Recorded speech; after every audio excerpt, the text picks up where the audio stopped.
I'm going to go over how to do the 16-4 work together. Now the 16-4 work together is all about doing closing entries, and we did those a long time ago. There's just a few more accounts we have to close now and some differences. The whole reason we do closing entries is to close our temporary accounts, bring them to zero for their account balance so they are ready for the next fiscal period. Like, we can't keep adding to sales every year and then show that we have such huge sales. That's not true. That would be inaccurate. So all of our temporary accounts have to get closed, and then only our permanent accounts, which are our assets, liabilities, and then our retained earnings, will have balances once we are done. So the 4 that we are going to be doing to close, and I'm going to post something else on Teams to go over this too. It'll just be like a Word document. But just to go over, we're going to close everything that is on our income statement credit balance. And how you would find that, oh, I gotta find my paper now. Here we go. From the 16-1 work together on the back side, all of these are on the income statement. I'm going to write income statement up here. So we will close everything with an income statement credit balance, which would be sales, purchases, discounts, purchases, returns, and allowances, and there's also interest income down here. To close something with a credit balance, we need to give it a debit, and then we would total that for income summary. And then our next closing is we need to close anything with the income statement debit balance, so that will be our sales, discounts, and working all the way down here. We're not going to close the income summary into itself, so we won't be doing that one when we close it. We close income summary later. So we'll list all of these, and to close them, we would give them a credit. We are then going to close our net income and our net loss, depending on which we have. That'll be the retained earnings account. We will close that into income summary, which income summary will then be 0, and then we'll close dividends into retained earnings. So I know that sounds a little confusing right now, but we will just go step by step in this video. So this is on page 501 in your textbook, and the journal page you need is on page 479. Just making sure I have the right one there. So the instructions in the book says use Superior Corporation's trial balance and financial statements from Work Together 16-3. A general journal is given in the working papers. I'll guide you through the following example. So we need to record the following closing entries on page 19 of a general journal. They make us write the page number again. So first, we need to close the income statement accounts with credit balances. And I know it said to use the 16-3 work together. It'll actually be a lot easier if we just look at our adjusted trial balance. Trust me, I know this. Okay, so for closing entries, first thing we need to do is we need to write closing entries at the top. And we're going to try and center it. And then for our date for all of these, for all of our financial statements, it was for December 31st. So for all of these closing entries, we will use December 31st. I only need to write December once on line 2, and then 31 we'll write on each start of each closing entry. So close, and if you're wondering, like, will it always be December 31st? Yes, for this it will. If it ever was not, I would tell you, but I mean, for the 2 years of accounting I teach, the first year and the second year, it's always December 31st.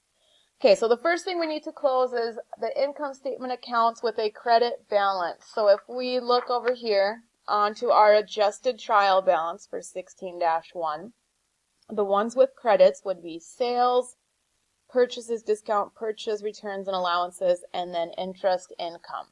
So since those accounts have a credit balance, in order to close them, we need to give them a debit. So I will list sales, and I will give sales a debit of $505,897.40. So when I post this, which they don't have us post, which saves a lot of work, but it's disappointing on my end. So when I post sales, this will go ahead and have a 0 balance then. Okay, we're going to list the next 3 accounts. We have purchases, discount, Another thing as well, I should have mentioned, there's no document number, same as when we did our adjusting entries. There's no document number for closing entries.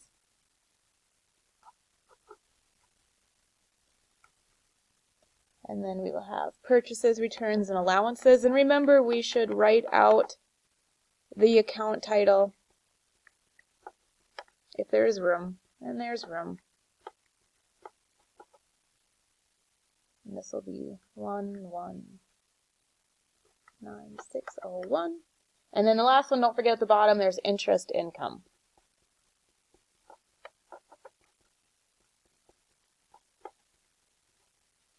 And this will be for $466.20. Now these four accounts here are being closed into the account income summary. Income summary does not have a normal debit or credit balance. It's only used at the end of the fiscal year for adjusting and closing entries. It's a temporary account as well. So if we add these four numbers together, that will give us a credit for income summary, which will be $508,297.32. So that's our first adjusting entry. I mean, you could even cross these off. I don't want to at the moment. So if we just cross those off, you would know, okay, our income statement credit balances are done. Income statement is like your revenue and expenses, basically. The next thing we need to close is going to be the income statement accounts with debit balances. So first I'm going to write the date. We are not going to close income summary into itself. It doesn't help us at all, actually. So we're not going to do that, so ignore that one. But we will go ahead and write all the other debit accounts down, and since we are closing them, we need to give them a credit. So we want to list our debit first when we do transactions. So we are going to write income summary, but I am not going to write my debit balance that I will have over here from the total of adding them up until I've written down all the others and added them together. So the first one, skipping income summary, because we're not going to close it into itself, will be sales discount.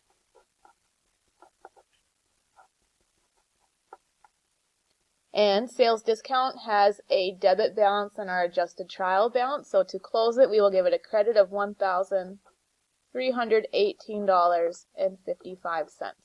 And we're going to list all of these going down, and I'm just going to pause it and write that just to save time on this video. Okay, so I've written down all of the income statement debit amounts, their accounts, and their balances as well. Now after I had that, I can add up all of these numbers, and that will be my income summary debit, which is going to be $429,376.63. One thing I want to point out, if you are looking at your adjusted trial balance and you're like, oh, I could take this bottom number and just subtract my income summary to get my total, don't forget we also added up the front page with it as well too. So just don't make that mistake. Okay, first two are done. First two, a lot of writing, but just copying the numbers from the adjusted trial balance, not too bad. Now the next thing we are going to do is we are going to close our net income or our net loss, depending on what we had. We are going to close that into our income summary account. The account we will use for this will be retained earnings, and after we journalize and post this entry, income summary will have a zero balance. So I just made a little T account. Oh, if I can move it up, it's stuck under my computer. So with our T account with income summary, we had an adjusting entry, and this was listed on our adjusted trial balance here for income summary. It had a debit. We then went ahead and we also gave income summary a credit here of $508,297.32, and then we gave it a credit here. Oops, I'm going to run out of room. Oh no. So we have our different balances here. So to calculate our balance that we have here for income summary, all we would have to do is we would need to add our two debits together, and then we could subtract it from our credit. Okay, I had to pause there to go find my calculator, which is up at my podium there. So if we take our credit and we subtract our two debits that we had for income summary, and you would see this if we were posting, this would be there for you, but we have a credit balance of $73,148.80. If you look at your income statement, which was from 16-1, that is what our net income is for after our federal income tax. Now, it's not something you have to do. I just wanted to show you that it will in fact close out your income summary. Now, income summary is a temporary account. It also does not have a normal debit or credit balance. However, if income summary has a credit balance like it does right now, that means that there was a net income. If income summary had a debit balance, that would mean that there was a net loss.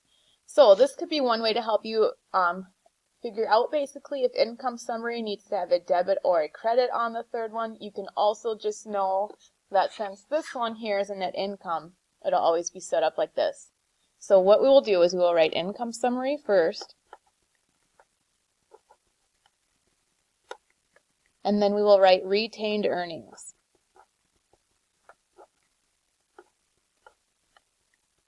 And what we are doing is I'm going to put net income.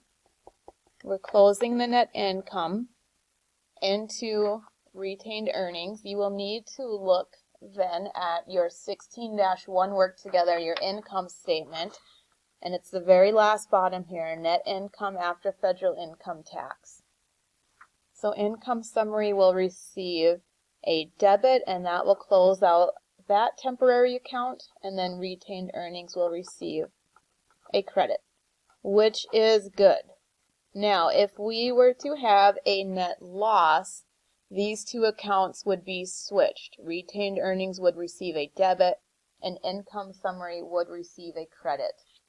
So that can just, it just happens, just depends.